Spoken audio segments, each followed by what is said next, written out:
I used to think this was one of those questions nobody could answer. Why are there 24 hours in a day? Who woke up one morning and decided 24 seems right? Why not 10 hours or 100 or even a million tiny units that computers would absolutely love? It feels completely arbitrary. We redesigned currencies, we changed calendars, we switched from horses to rockets, but somehow every single day still has 24 hours. Why? As it turns out, the answer goes back thousands of years, long before clocks, electricity, or even writing as we know it. And strangely enough, it all begins with looking at the stars.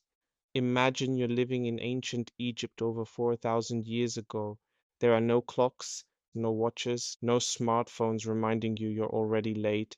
The only reliable clock is the sky. The sun tells you when it's day, the stars tell you when it's night. The Egyptians became incredible astronomers because their entire civilization depended on it. The annual flooding of the Nile determined whether crops would survive. Predicting the seasons wasn't just interesting, it was survival, so they carefully observed the night sky. They noticed that certain bright stars appeared one after another throughout the night. These groups of stars became known as Decans. There were roughly 12 of these star groups visible between sunset and sunrise during much of the year. Instead of measuring time with gears or pendulums, they measured it with the movement of stars.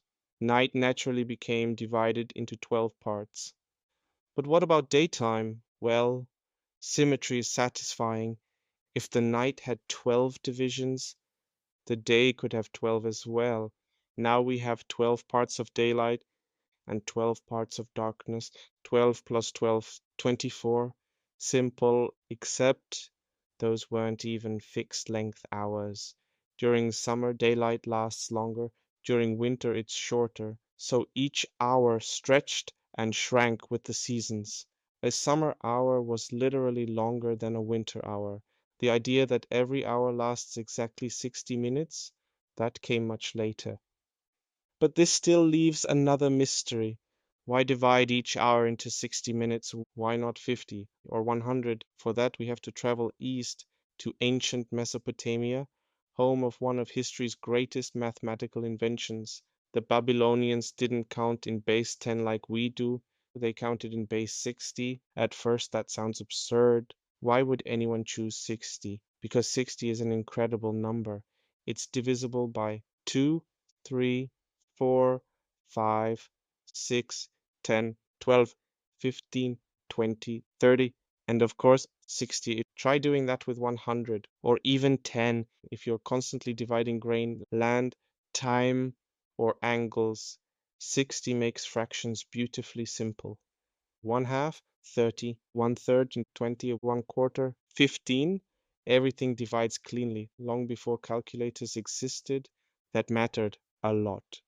The Babylonians became masters of astronomy and mathematics. Their numbering system spread throughout neighboring civilizations over centuries. Ideas mixed, Egyptian observations, Babylonian mathematics, Greek astronomy, Roman administration. Each civilization inherited pieces of the previous one. Nobody sat down and invented modern time all at once. It evolved, one practical decision after another. Each generation simply kept using what already worked. Eventually, mechanical clocks arrived in medieval Europe, unlike the Egyptians changing seasonal hours. Mechanical clocks needed fixed intervals. A gear doesn't know it's summer, so the variable hours disappeared. The day remained divided into 24 equal parts. Each hour became exactly 60 minutes, each minute 60 seconds. Even today, every atomic clock on Earth still follows this ancient mathematical inheritance, which raises an obvious question. If we were starting over today, would we still choose 24 hours? Probably not. In fact, people actually tried changing it. During the French Revolution, reformers wanted to redesign almost everything: weights, measurements, calendars, even time itself. They introduced decimal time. A day would have 10 hours. Each hour would contain 100 minutes. Each minute 100 seconds on paper. It sounded wonderfully logical.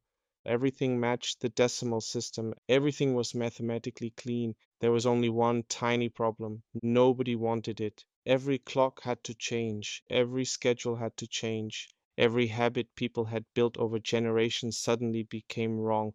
Imagine waking up tomorrow and learning lunchtime now happens at 4.7 o'clock. Technically possible, practically miserable. Decimal time survived for only a short period before disappearing. 24 hours won. Not because it was perfect, but because billions of people were already using it.